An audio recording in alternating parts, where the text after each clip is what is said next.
कि यहाँ पर हम जो देखने आए हैं वो हड़प्पन सिविलाइजेशन की साइट है, जो कि आज से 5000 साल पुरानी है।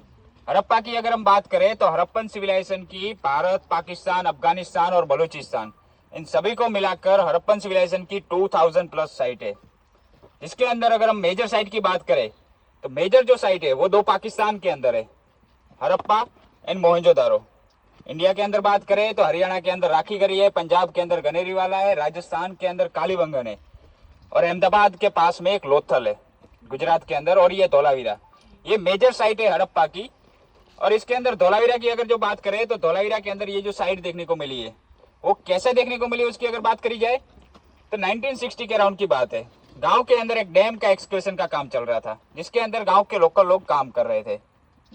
अब 1960 यानी कि गांव के लोकल लोग उस टाइम पर इतने एजुकेट नहीं हुआ करते थे, इतने पढ़े लिखे नहीं थे, लेकिन उस टाइम पर एक पर्सन थे जिनका नाम था शंभुधन गढ़वी। वो उस टाइम पर भी एजुकेट थे।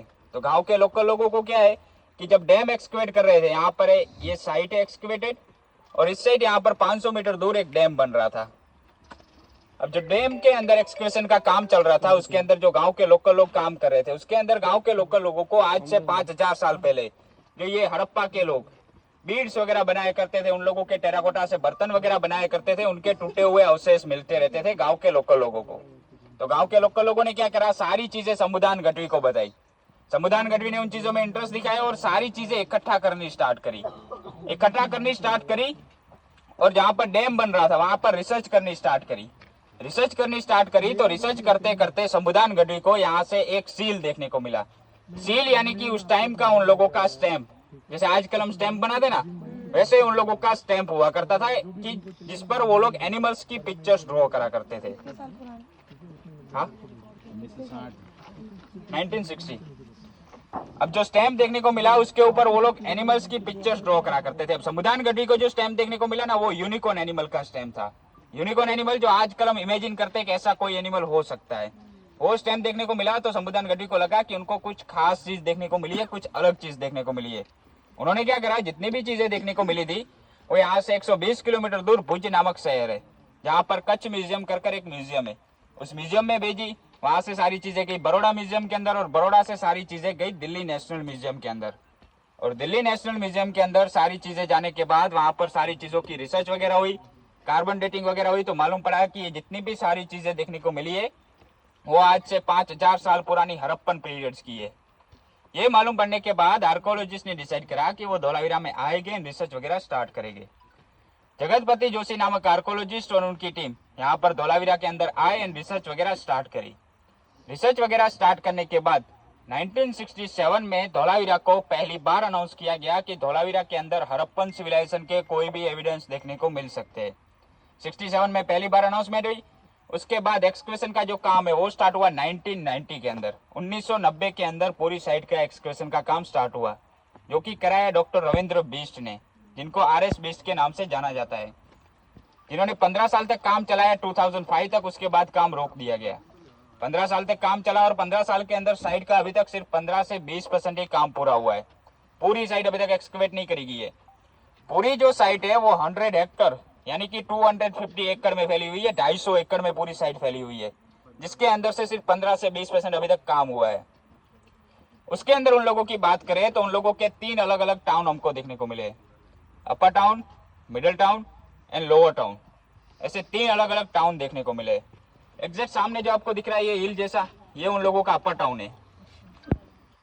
उस टाइम पर क्या है, हड़प्पन सिविलाइजेशन के अंदर राजा महाराजा किंग वगैरह का कुछ भी कॉन्सेप्ट नहीं था। उन लोगों ने सब कुछ क्लास वाइज डिवाइड करा था कि अपर टाउन यानी कि हाई क्लास लोग, रॉयल फैमिलीज।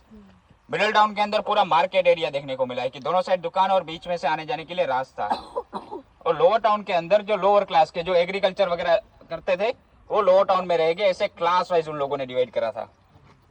ये 3 मेन टाउन देखने को मिला है। एक और टाउन देखने को मिला है जो ये अपर टाउन है ना, इससे एग्जैक्ट कनेक्टेड पीछे इसके बेली टाउन।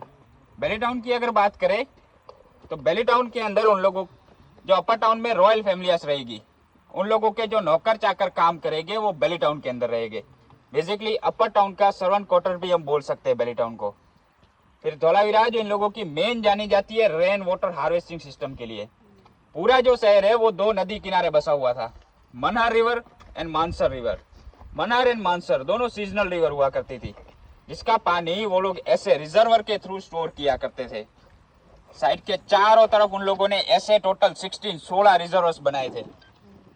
जो मैंने 3 टाउन की बात करी ना, उसके चारों तरफ ऐसे उन लोगों ने टोटल 16 रिजर्वर्स बनाए थे, जिसके अंदर से अभी तक काम पूरा नहीं हुआ है, इसलिए 5 ही एक्सकवेट करे गए। सारे रिजर्वर अभी तक एक्सकवेट नहीं करे गए। उन्हीं में से ये उन लोगों का फर्स्ट रिजर्वर है, जिसका नाम है ईस्टर्न रिजर्वर, जो कि आर्कोलॉजिस्ट ने दिए हुए हैं। ईस्टर्न रिजर्वर की अगर बात करें तो ईस्टर्न रिजर्वर साइड का अभी तक का सबसे बड़ा रिजर्वर देखा गया है, और ये रिजर्वर यहीं पर एंड नहीं होता। इस साइड देखिए, आपको एक और स्ट्रक्चर दिखेगा, दिख रहा है? ये इसी रिजर्वर का पार्ट है। हम जो खड़े वो भी इसी रिजर्वर का पार्ट है। ये बीच में से अभी तक मिट्टी वगैरह एक्सकवेट नहीं करी गई है। नॉर्मल आपको समझाऊं तो सामने आपको कॉर्नर दिख रहा है ना, वो रिजर्वर का, उस कॉर्नर से लेके सामने कॉर्नर तक पूरी एक ही वॉल है, एक ही रिजर्वर है, जो टोटल 73 मीटर लंबा है और 10 मीटर्स की गहराई में बनाया हुआ है। ये रिजर्वर बनाया है। रिजर्वर के साथ साथ आपको अंदर एक और स्ट्रक्चर दिखेगा, देखिए वहां पर अंदर दिख रहा है, वो उन लोगों ने रिजर्वर के अंदर ही स्टेप वेल बनाई हुई है। रिजर्वर के अंदर स्टेप वेल बनाई कि कभी भी उन लोगों की बारिश वगैरह आएगी, सीजनल रिवर आएगी, तो थोड़ा बहुत उन लोगों का रिजर्वर बनेगा, उसके साथ साथ उन लोगों की स्टेप वेल रिचार्ज हो जाएगी, एक्स्ट्रा स्टोरेज हो जाएगा उन लोगों का। इसलिए उन लोगों ने रिजर्वर के अंदर ही स्टेप वेल बनाई हुई है। अभी यहाँ पर जितना भी आप स्ट्रक्चर देख रहे हैं ना, हर जगह पर स्टोन का इस्तेमाल किया गया है। यहाँ पर ब्रिक्स का इस्तेमाल नहीं किया गया है। बाकी जो हड़प्पा की साइट है, उन साइट पर ब्रिक्स का इस्तेमाल किया जाता था हड़प्पन लोगों के द्वारा। यहाँ पर उन लोगों ने ब्रिक्स को अवॉइड करा है, किस लिए कि इन लोगों को मेन दिक्कत थी पानी की, एंड ब्रिक्स बनाने के लिए पानी ज़्यादा चाहिए, क्योंकि उसको जितना पानी देंगे वो उतनी मजबूत होगी। इन लोगों के पास पानी की कमी तो थी, तो इन लोगों ने क्या करा, ब्रिक्स को अवॉइड करा। और यहाँ पर माउंटेन्स एरिया ज़्यादा है, यहाँ से वो लोग स्टोन्स वगैरह लाए, जिसमें से सबसे ज़्यादा लाइमस्टोन एंड सैंडस्टोन नामक 2 स्टोन है जो सबसे ज़्यादा यूज़ करे गए, जो हर जगह पर लगाए गए। ये उन लोगों की साइड की हिस्ट्री थी, और ये फर्स्ट रिजर्वर था। इसके बारे में आपको कुछ भी क्वेश्चन हो तो आप पूछ सकते हैं।